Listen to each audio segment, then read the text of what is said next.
Well dear students, आज हम पढ़ते हैं class +2 Flamingo first chapter the last lesson by Alphonse Daudet. तो चैप्टर पढ़ने से पहले थोड़ा सा हम चैप्टर के बारे में पढ़ लेते हैं। About the writer, about the chapter. तो एल्फोंस डोडे जिन्होंने ये चैप्टर लिखा है, Alphons डोडे was a French novelist. ये आप देख सकते हैं एल्फोंस डोडे। तो फ्रांस से रिलेटेड ये नॉवलिस्ट थे एंड शॉर्ट स्टोरी राइटर। तो इन्होंने जो चैप्टर लिखा the last lesson is set in the days of Franco Prussian war 1870-1871। तो 1870 और 71 जब फ्रांस और प्रशिया के बीच में लड़ाई हुई, in which France was defeated by Prussia. तो इस युद्ध में फ्रांस को हरा दिया प्रशिया ने। Prussia then consisted of what now are the nations of Germany, Poland and parts of Austria. तो अभी प्रशिया नहीं है, आजकल जो मॉडर्न जर्मनी है, पोलैंड है, ऑस्ट्रिया है, इनके कुछ पार्ट्स को मिला करके वो प्रशिया उस समय होता था। In this story the French districts of Alsace and Lorraine. तो फ्रांस के दो जिले थे जिनके नाम एल्सेस और लोरेन थे, have passed into Prussian hands. Prussia ने उनके ऊपर कब्जा कर लिया। Read the story to find out what effect this had on life at school. तो ऐसा करने से वहाँ के स्कूल पर, वहाँ के स्कूल की लाइफ पर क्या इफेक्ट हुआ, ये इस चैप्टर में बताया गया है। आप मैप देख सकते हैं, ये फ्रांस का एरिया है, ये जर्मनी है जो उस समय प्रशिया था। तो ये जो बॉर्डर का एरिया है, लोरेन, एल्सेस, यहाँ पर जर्मनी ने कब्जा कर लिया था। तो हमारे इस चैप्टर में जिस जगह की बात हो रही है वो एल्सेस है। I started for school very let that morning. तो हमारा नरेटर कह रहा है कि I started for school very let that morning. तो इससे हमें पता लगता है कि हमारा नरेटर एक स्टूडेंट है। आई स्टैंड्स फॉर द नरेटर, नाम उसका फ्रेंड्स है, ये बाद में आएगा। And was in great dread of scolding. तो उसे डर लग रहा था कि डांट पड़ेगी। क्यों? Specially because M Hamel had said that he would question us on participles. M Hamel उनके टीचर का नाम है। पार्टिसिपल लर्न करने के लिए कहा था। And I did not know the first word about them. लेकिन मैंने याद नहीं किए, मुझे कुछ नहीं पता था। For a moment I thought of running away. तो नरेटर के दिमाग में आया कि क्यों ना मैं स्कूल से बाहर चला जाता हूँ and spending the day out of doors, और मैं अपना दिन आज बाहर बिता लेता हूँ। It was so warm so bright, क्योंकि दिन बहुत बढ़िया खिला हुआ था। The birds were chirping at the edge of the woods and in open field back of the sawmill the Prussian soldiers were drilling। पक्षी चहचहा रहे थे और सॉ मिल के पीछे, सॉ मिल जो हम जिसको आरा बोलते हैं, जहाँ पे लकड़ी काटी जाती हैं, उसके पीछे खुले मैदान में सोल्जर जो थे वो ड्रिल कर रहे थे, अभ्यास कर रहे थे, प्रैक्टिस कर रहे थे। इट वॉज ऑल, ये सब कुछ, the day, the chirping of birds and the drill by Prussian soldiers, ये सब कुछ नरेटर को बहुत बढ़िया लगा। Then the rules for participles, participle की बजाय, but I had the power, I had the strength to resist, लेकिन वो अपने आप को कंट्रोल करने की उसके अंदर पावर थी। And hurried off to school, और वो स्कूल की तरफ चल पड़ा। When I pass the town hall, तो रास्ते में टाउन हॉल बिल्डिंग आती थी, जब वो उसके पास से गुजर रहा था, there was a crowd in front of the bulletin board. तो वहाँ पे एक बुलेटिन बोर्ड था जहाँ पर न्यूज़ पेस्ट की जाती थी प्रिंट करके या लिख के। तो उस बुलेटिन बोर्ड के, उस सूचना पट्ट के सामने बहुत भीड़ थी लोगों की। फॉर द लास्ट 2 ईयर्स, तो ये देख करके हमारे नरेटर को ध्यान में आया, जो स्कूल की तरफ जा रहा है उस नरेटर को ध्यान में आया कि पिछले 2 सालों से ये जो बुलेटिन बोर्ड है ये हमें सारी ही बैड न्यूज़ देता है। तो what kind of news came from the bulletin board? Bad news. Bad news किस तरह की? द लॉस्ट बैटल, कभी लड़ाई में हारने की न्यूज़ है। द ड्राफ्ट, कभी लोगों को फोर्सफुली सेना में भर्ती करने की न्यूज़ है। The order of the commanding officer, या जो सेना के कमांडिंग ऑफिसर्स हैं, कभी उनकी तरफ से कोई ऑर्डर आता था। तो ये सारी ही news, negative news, bad news वहाँ से मिलती थी। And I thought to myself without stopping, और जाते जाते वो सोच रहा है what can be the matter now, अब क्या हो गया, अब कौन सी न्यूज़ आई यहाँ से। Then as I hurried by as fast as I could go. तो जब नरेटर बहुत तेजी से स्कूल की तरफ जा रहा था, तो वहाँ पर एक ब्लैक स्मिथ था। ब्लैक स्मिथ जो लोहे का काम करता है, लुहार, ब्लैक स्मिथ, वेक्टर उसका नाम था। Who was there with his apprentice, साथ में उसका असिस्टेंट वहाँ पर था। रीडिंग द बुलेटिन, वो भी उस बुलेटिन को, उस न्यूज़ को पढ़ रहा था। कॉल्ड आफ्टर मी, उसने कहा डोंट गो सो फास्ट बब, बॉब ऐसे ही किसी छोटे बच्चे को एड्रेस करके कह देते हैं कि छोटे बच्चे इतनी तेजी से मत जाओ, you will get to your school in plenty of time, अभी तो बहुत टाइम है। I thought he was making fun of me, narrator को लगा कि वो मेरा मजाक कर रहा है। And reached M Hamel's little garden all out of breath, और वो तेजी से भाग लिया और भागते भागते एम हैमल के गार्डन में, जो स्कूल में उन्होंने गार्डन बना रखा था, वहाँ पे पहुँचा तो उसकी सांस फूल रही थी। He was all out of breath, तेजी से वो भाग करके वहाँ पे गया। यूजुअली व्हेन स्कूल बिगेन, आमतौर पर जब स्कूल शुरू होता था, usually when school began there was a great bustle noise commotion, तो बहुत शोर होता था। Which could be heard out in the street, गली में भी सुनता था। The opening and closing of desk, बच्चे अपने डेस्क को खोलते बंद करते थे। लेसन रिपीटेड इन यूनिजन, या छोटे बच्चे जैसे मिल करके बोलते हैं, अपने कानों पर हाथ रख के जोर जोर से बोलते हैं। एक बोलता है दिस इज अ बैट, बाकी सारे बोलते हैं this is a bat, very loud, बहुत ऊंचा। with our hands over our ears to understand better, and the teacher's great ruler rapping on the table, या बीच बीच में टीचर अपनी स्टिक को, अपने रूलर को टेबल पर मारते हैं, उसकी आवाज़। तो बहुत तरह की आवाज़ें वहाँ पर होती थी। ये यूजुअल सीन होता था, आमतौर पर ऐसा होता था। But now it was all so still, लेकिन उस दिन अनयूजुअल था, सब कुछ एकदम साइलेंट था। आई हैड काउंटेड, तो नरेटर ने सोचा था, ऑन द कमोशन, कि शोर हो रहा होगा, to get to my desk without being seen, चुपके से जा करके अपने डेस्क पे बैठ जाऊंगा। But of course that day everything had to be as quiet as Sunday morning, लेकिन उस दिन ऐसे लग रहा था जैसे स्कूल की छुट्टी हो, संडे हो, शोर था ही नहीं। Through the window I saw my classmates, खिड़की से उसने देखा सभी बच्चे अपनी जगह पर बैठे थे, ऑलरेडी इन देयर प्लेसेस, वो अपनी जगह पर बैठे थे, वो अपनी पढ़ाई कर रहे थे। And M Hamel walking up and down the class, और एम हैमल क्लास में इधर उधर घूम रहे थे, with his terrible iron ruler under his arm, और वो अपना रूलर लिए हुए थे, छड़ी लिए हुए थे। I had to open the door and go in before everybody, तो नरेटर को दरवाजा खोल के सबके सामने जाना पड़ा। You can imagine how I blushed, तो नरेटर को ब्लशिंग, शर्म भी आ रही थी, एंड फ्राइटेंड, और वो डरा हुआ भी था। बट नथिंग हैपेंड, लेकिन कुछ नहीं हुआ। उसे डर था कि एम हैमल उसको डांटेंगे, पीट सकते हैं, but nothing happened. M Hamel saw me, M Hamel ने मुझे देखा, एंड सेड वेरी काइंडली, और बिल्कुल काइंड वे में कहा, go to your place quickly little friends. यहाँ देखिए, हमें अपने नरेटर का नाम मिल रहा है फ्रेंड्स, तो उसने कहा फ्रेंड्स चलो अपनी जगह पर, we were beginning without you, हम तो तुम्हारे बिना ही चैप्टर पढ़ने लगे थे। I jumped over the bench and sat down at my desk, और खुशी खुशी वो जम्प्ड ओवर द बेंच, अपने बेंच से कूद करके डेस्क पे बैठ गया। Not till then when I had got a little over my fright, fright means fear, तो अब तक तो उसको डर लग रहा था, अब उसका डर जब थोड़ा सा कंट्रोल में आया, आई सी, तब उसने ध्यान दिया, that our teacher had on his beautiful green coat, कि टीचर ने ब्यूटीफुल ग्रीन कलर का कोट पहना है, फ्रिल्ड शर्ट, ये देखिए इसको फ्रिल्ड बोलते हैं, जो झालर होती हैं, झालर वाली फ्रिल्ड उसने शर्ट पहनी हुई है, तो टीचर ने स्पेशल ड्रेस पहनी है, ये उसने ध्यान दिया।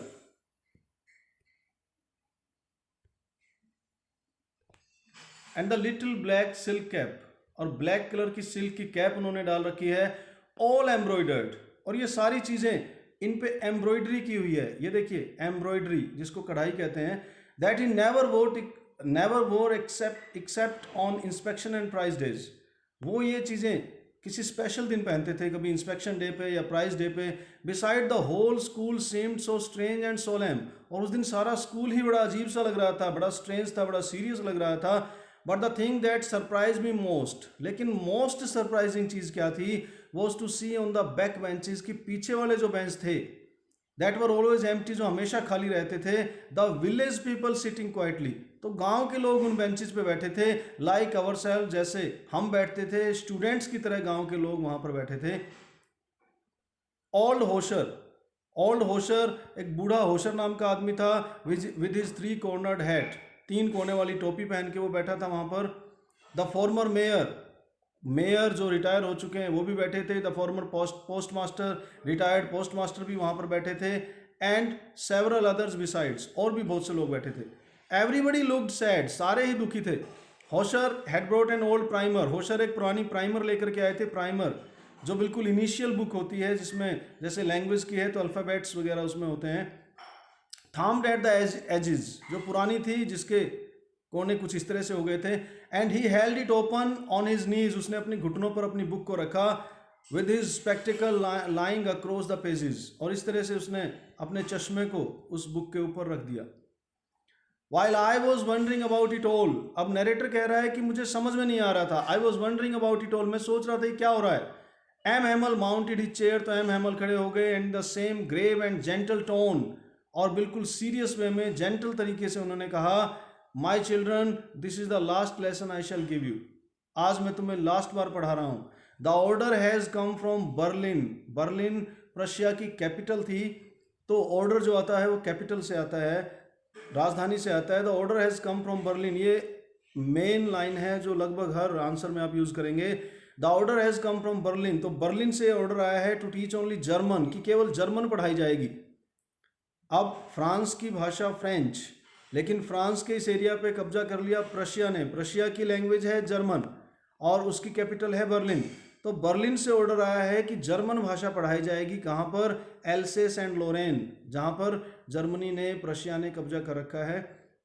The new master comes tomorrow, कल नए टीचर आ जाएंगे। This is your last French lesson, तो फ्रेंच तो आज तुम लास्ट टाइम पढ़ रहे हो, इसलिए बहुत ध्यान से पढ़ो। What a thunder clap these words were to me, तो अचानक से चौंक गया वो, उसको झटका लगा, ये क्या है। ओ द रैचीज, तो वो दुष्ट दुष्ट व्यक्तियों ने ये काम कर रखा था।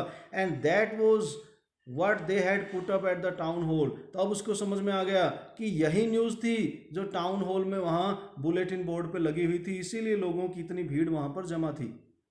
माई लास्ट फ्रेंच लेसन, अब ये इमोशंस दिखाई गई हैं फ्रेंच की। फ्रेंच ये चीज़ सुन करके इमोशनल हो गया। माई लास्ट फ्रेंच लेसन, मेरा लास्ट लेसन, वाई, क्यों। I hardly knew how to write, अभी तो मैंने लिखना भी नहीं सीखा। I should never learn any more, अब मैं और नहीं सीख पाऊंगा French. I must stop there then, यहीं बंद करना पड़ेगा मुझे। Oh how sorry I was for not learning my lesson, तो उसे दुख हो रहा था कि मैंने अब तक अपने चैप्टर्स को, अपने लेसन्स को ध्यान से क्यों नहीं पढ़ा। फॉर सीकिंग बर्ड्स एग्स, कभी मैं पक्षियों के अंडे ढूंढने लग जाता।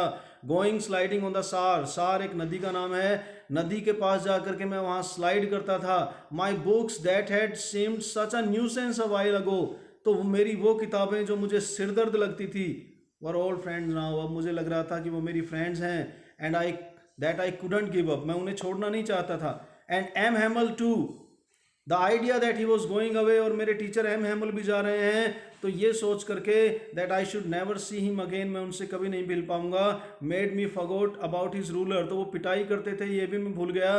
And how cranky he was, और वो क्रैंकी थे, क्रैंकी एक्सेंट्रिक, एक्सेंट्रिक सनकी, जो एक चीज़ के पीछे पड़े रहते हैं। टीचर आमतौर पे कहते रहते हैं पढ़ लो, तो वो एक तरह से क्रैंकी बच्चों को लग सकते हैं।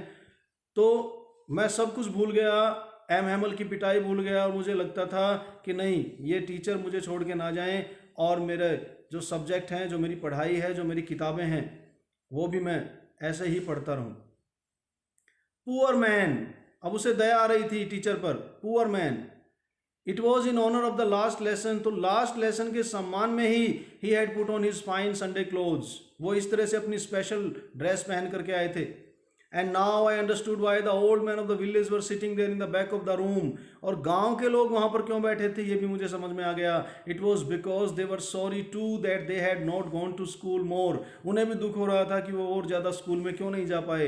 It was their way to thanking our master, तो गांव वाले वहां पर क्यों आए थे। Why had the villagers come to attend the last lesson, इसका आंसर हमें मिल रहा है, it was their way of thanking our master, M Hamel को थैंक्स करने के लिए आए थे। किस लिए? For his 40 years of faithful service, 40 सालों की इतनी बढ़िया सर्विस उन्होंने दी, अपने देश की, अपनी भाषा को सिखाया। And of showing their respect for the country that was theirs no more, और उस देश के लिए अपनी रिस्पेक्ट दिखाने आए थे, फ्रांस के लिए अपनी रिस्पेक्ट दिखाने आए थे, मदरलैंड के लिए, दैट वॉज देयर्स नो मोर, जो अब उनकी नहीं थी, जिस पे अब प्रशिया ने कब्जा कर लिया था। तो इस तरह से गांव वालों के आने का ये रीजन वहां पर था।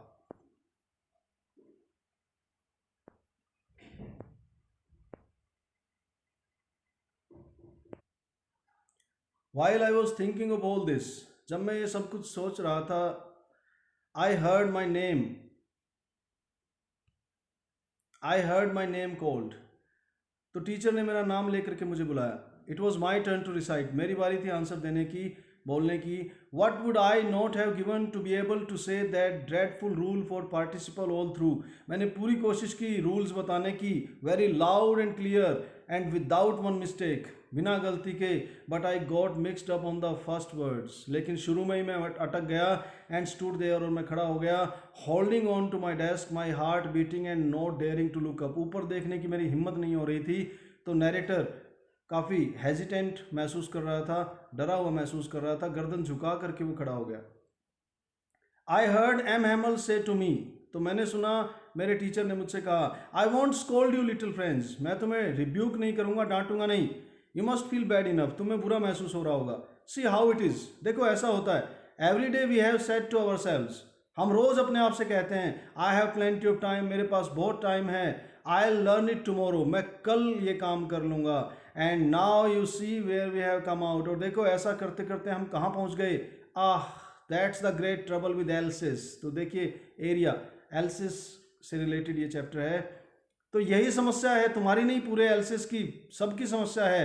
She puts of. She else's के लिए यूज हुआ है, कंट्री के लिए, हमारी कंट्री के लिए, इंडिया के लिए भी हम शी यूज करेंगे. She puts of learning till tomorrow. तो हम सारे ही, पूरा एल्सिस ही ऐसा करता है. हम सारे आज का काम कल पर छोड़ देते हैं. Now those fellows out there. Those fellows out there मतलब प्रशिया वाले लोग. Will have the right to say to you. तो प्रशिया वाले हमसे क्या कहेंगे, उनका अधिकार बनता है ऐसा कहना. How is it you pretend to be French man. तुम कहते हो कि तुम फ्रांस के लोग हो. And yet you can neither speak nor write your own language. तुम्हें फ्रांस की भाषा ना लिखनी आती है ना बोलनी आती है. But you are not the worst little friends. लेकिन फ्रेंड्स तुम सबसे बुरे नहीं हो. We have all a great deal to reproach ourselves with. हम सब अपने आप को ब्लेम दे सकते हैं. हम सब की कुछ न कुछ गलती रहती है. कैसे. Your parents were not anxious enough to have you learn. Parents ने भी ध्यान नहीं दिया. They prefer to put you to work. वो तुमसे काम करवाते थे ऑन अ फार्म और इन द मिल. उन्होंने भी तुमसे काम करवाया. And so as to have a little more money. ताकि वो थोड़े से पैसे और कमा सकें. एंड आई, गलती मेरी भी है. I have been to blame also. मेरी भी गलती है. Have I not often sent you to water my flowers instead of learning your lesson. मैंने भी कई बार तुमसे कहा है कि पौधों को, फूलों को पानी दे दो पाठ पढ़ने की बजाय. And when I wanted to go fishing. और जब मैं फिशिंग के लिए, मछली पकड़ने के लिए जाना चाहता था, did I not just give you a holiday. तो क्या मैंने तुम्हें छुट्टी नहीं दी. तो सबकी गलती है. गलती थोड़ी बहुत सभी की है. Then from one thing to another. तो अब एक बात फिर दूसरी बात. M Hamel went on to talk of French language. तो एम हैमल ने फ्रेंच भाषा के बारे में कहना शुरू किया. Most beautiful language in the world. तो ये हमारे एम हैमल कहते हैं कि फ्रेंच जो है most beautiful language in the world, दुनिया की सबसे सुंदर भाषा है. द क्लियरेस्ट, सबसे क्लियर है. द मोस्ट लॉजिकल, और सबसे लॉजिकल भाषा है. उनकी मदर टंग है, इसलिए वो ऐसा कह रहे हैं. That we must guard it among us. और हमारा फर्ज बनता है, हमारी ड्यूटी है कि हम इसको गार्ड करें, इसको बचा के रखें. And never forget it. और इसको कभी ना भूलें. बेशक हमें अभी जर्मन भाषा पढ़ानी शुरू कर दी गई है, फिर भी हम अपनी भाषा को ना भूलें. Because when a people are enslaved, जब किसी देश को गुलाम बनाया जाता है, as long as they hold fast to their language, it is as if they had the key to their prison. तो अगर हम अपनी भाषा को ना भूलें तो ये हमारी चाबी के समान है, हमें कभी ना कभी कैद से छुड़वा लेगी. अगर हम भाषा को भूल गए तो हम हमेशा के लिए कैद हो जाएंगे. Then he opened a grammar. उन्होंने फिर ग्रामर की बुक खोली, ग्रामर पढ़ाना शुरू किया. I was amazed to see how well I understood. तो कितना बढ़िया मुझे समझ में आ रहा था. All he said seemed so easy, so easy. वो जो भी बोल रहे थे मुझे बहुत आसान लग रहा था उसको समझना. I think too I had never listened so carefully. मैंने कभी इतने ध्यान से पढ़ा नहीं था. And that he had never explained everything with so much patience. उन्होंने इतने ध्यान से कभी पढ़ाया नहीं था. It seemed almost as if the poor man wanted to give us all he knew before going away. ऐसा लग रहा था जैसे वो जाने से पहले हमें सब कुछ सिखा देना चाहते हों. And to put it into our heads at one stroke. और एक झटके के साथ सब कुछ हमारे दिमाग में डाल देना चाहते हों, ऐसा महसूस हो रहा था. After the grammar we had a lesson in writing. उन्होंने हमें ग्रामर पढ़ाई, उसके बाद हमें राइटिंग की प्रैक्टिस करवाई. That day M Hamel had new copies for us. M Hamel हमारे लिए नई कॉपी लेकर के आए थे. Written in a beautiful round hand France Alsace, ये उन्होंने उन बुक्स के ऊपर, नोटबुक्स के ऊपर लिखा था। They looked like little flags, जैसे छोटे छोटे झंडे पूरे कमरे में लहरा रहे हों। Hung from the rod at the top of हर डेस्क, हर एक डेस्क पर जैसे छोटे छोटे झंडे लहरा रहे हों, ऐसी हमारी वो नोटबुक्स लग रही थी। You ought to have seen how everyone set to work, सारे बच्चे एकदम से काम करने लग गए। And how quiet it was, एकदम साइलेंटली सारे अपने काम में जुटे हुए थे। The only sound was the scratching of pen over the paper, और बच्चे जो कागज पर जो लिख रहे थे तो पेन के चलने की आवाज आ रही थी केवल। वंस सम बीटल्स, बीटल इस तरह का इंसेक्ट होता है, कुछ बीटल्स वहां पर आ गए, बट नोबडी पेड अटेंशन, किसी ने उनकी तरफ ध्यान नहीं दिया। Not even the littlest one, छोटे बच्चों ने भी ध्यान नहीं दिया।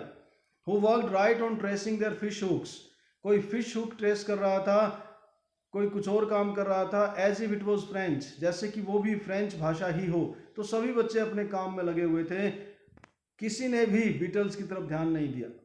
On the roof the pigeons cooed very low, तो वहां पर कुछ कबूतर बैठे थे, कबूतर आवाज कर रहे थे। तो मैं सोच रहा था, will they make them sing in German even the pigeon, क्या वो कबूतरों को भी कहेंगे कि तुम जर्मन भाषा में ही आवाज करो।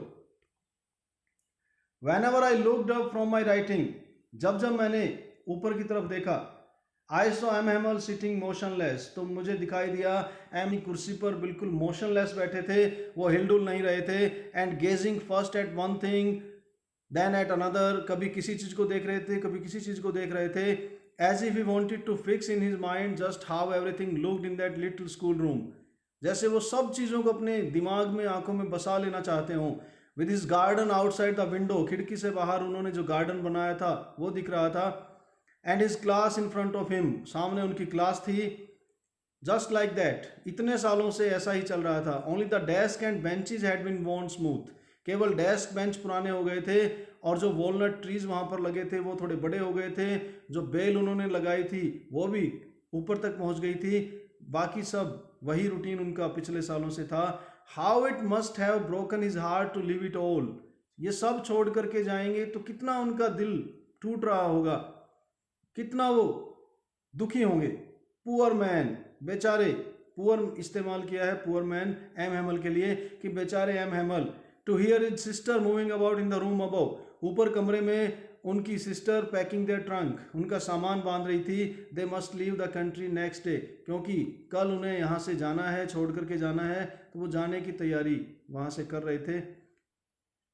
But he had the courage to hear every lesson to the very last, लेकिन उन्होंने हर चैप्टर को पूरे ध्यान से लास्ट तक पढ़ाया। After the writing we had a lesson in history, writing की प्रैक्टिस के बाद उन्होंने हमें हिस्ट्री पढ़ाई। उसके बाद छोटे बच्चों ने बा बी बू इस तरह से, जैसे का कै का की इस तरह हम बोलते हैं, तो उस तरह से पढ़ाया। Down there at the back of the room old Hauser had put on his spectacles, old Hauser ने भी अपने चश्मे लगा लिए थे और अपनी प्राइमर को, उस अल्फ़ाबेट्स की बुक को वो दोनों हाथों में उठा करके पढ़ रहा था बच्चों के साथ ही। You could see he too was crying, वो भी रो रहा था। His voice trembled with emotion, उसकी आवाज़ कांप रही थी। And it was so funny to hear him, और उसको सुनना एकदम फनी लग रहा था। हम सभी हंसना भी चाहते थे, रोना भी चाहते थे, सभी इमोशनल हो गए थे। How well I remember it the last lesson, तो कितने ध्यान से मैंने लास्ट लेसन को पढ़ा और सारी चीज़ें मुझे कितनी अच्छी तरह से याद हैं। All at once the church clock struck 12, तभी चर्च की घड़ी के 12 बजे। देन द एंजलस, उसके बाद दोपहर की मिड डे जो प्रेयर होती है क्रिश्चियंस की, वो हुई। And at the same moment the trumpets of the Prussian returning from drill sounded under our window, और जो सैनिक थे, प्रशिया के सैनिक, वो वापस लौट रहे थे ड्रिल करके, उनके ट्रम्पेट्स की आवाज़ वो भी हमें वहाँ पर सुनाई दी। तो what happened when the church clock struck 12, कई बार ये क्वेश्चन आता है। तो ये सारी चीज़ें हुई, मिड डे प्रेयर की आवाज़ हुई, और वो जो सैनिक थे वो वापस लौट रहे थे, उनकी ट्रम्पेट्स की आवाज़ें सुनी। और साथ ही M Hamel stood up, M Hamel खड़े हो गए। Very pale in his chair, I never saw him look so tall, मैंने कभी उनको इस तरह से ऐसे खड़े हुए नहीं देखा था। माई फ्रेंड्स, आई, देखिए ये बोल नहीं पा रहे हैं। समथिंग चॉक्ड हिम, किसी चीज़ ने उनको, उनके गले को रोक दिया, उनका गला रुंध आया, वो बोल नहीं पाए। He could not go on, वो इसके आगे बोल नहीं सके। He could not go on. Then he turned to the blackboard. तो वो बोल नहीं पाए, तो ब्लैक बोर्ड की तरफ मुड़े, टुक अ पीस ऑफ चौक, चौक का एक टुकड़ा लिया, and bearing on with all his might, अपने पूरी पावर को इकट्ठा करके, he wrote as large as he could, और पूरे बड़े बड़े अक्षरों में उन्होंने लिख दिया, विव लव France, long live France, France की जय हो। Then he stopped and leaned his head against the wall, उसके बाद वो रुक गए, उन्होंने अपना सिर दीवार से लगा लिया, और he made a gesture to us with his hand, और उन्होंने अपने हाथ से इशारा किया, school is dismissed, you may go, school की छुट्टी हो गई है, आप लोग जा सकते हैं। तो डियर स्टूडेंट्स, ये हमारा चैप्टर पूरा हुआ, आप इसको पढ़ें। अगर आपको अच्छा लगा तो चैनल को सब्सक्राइब करें, शेयर करें, लाइक करें। Thank you.